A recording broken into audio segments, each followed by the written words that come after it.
Etrany finona izay ihany amin'ny voalohan'ny volana novambra ho avy izao no ankalazan'ny fetin'ny taranaka tahaka ny efa mahazatra azy ry zareo anivon'ny FJKM Ambatofotsy Avaradrano.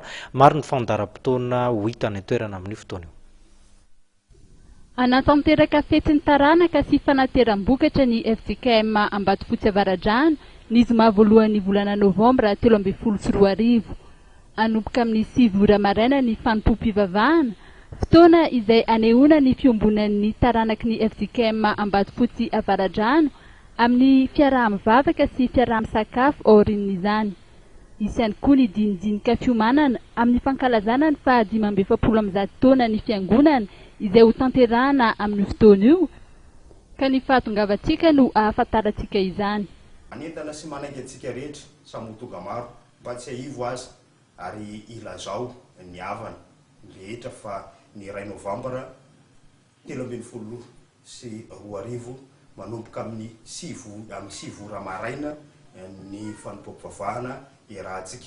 Ny 1 oktobra moa dia tahaka an'izay efa mahazatra antsika ihany ny fanomanana rehetra, ny fiarahana miala voly, misy fifaninanana isan-karazany izay karakarain'ny sampana ao anatin'ny fiangonana ary mitohy izany ny 2 novambra mandritra ny fotoam-pisakafoanana ary aorianan'ny fotoana ihany koa. Fa izay everina fa iray ihany koa izay entsoina antsika dia ny fanokafana amin'ny fomba ampiangonana ny dispensaire-ny fiangonantsika. Efa taona maromaro izay no nitsanganan'ny trano, tsy mbola niasa mihitsy izany trano izany ho amin'ny asan'ny dispensaire. Efa vory lanina ny fitaovana sy efa ao ny tompon'andraikitra rehetra, efa azo ny autorisation rehetrarehetra amin'ny fikarakarana izany. Io fotoana io no hitsidihantsika ny dispensaire. Io fotoana io no anokafana sy anambarana amintsika ny fiasana izany dispensaire izany ahafahan'ny ara-pomba ofisialy miaraka amin'ny fanjakana. Dia ny 9 novambra no anatanterantsika. Ho raisitsika amin'izay ny dinidinika rehetra. Fanentanana antsika, fampatsiahivana antsika zanaky ny fiangonana FJKM Ambatofotsy Avaradrano.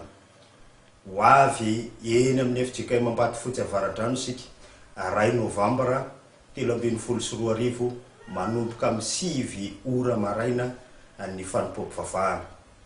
Entamo resao mba ampitao amin'ny havana rehetra isika teraky ny FJKM Ambatofotsy Avaradrano ho avy hiara entana, hiara faly, anatanteraka ny voka-dehibe sady fetin'ny taranaka indray mandeha io ihany ny fanaontsika isa-taona izay anatanterahantsika ny asan'ny fiangonana. Iomanantsika raha teo amin'ny fankalazana ny fa 570 taona ny fiangonana io fotoana io. Koentanina ary ny taranaky ny FJKM Ambatofotsy Avaradrano rehetra mba anatrika izany fotoan-dehibe izany ny zoma voalohan'ny volana novambra ho avy izao.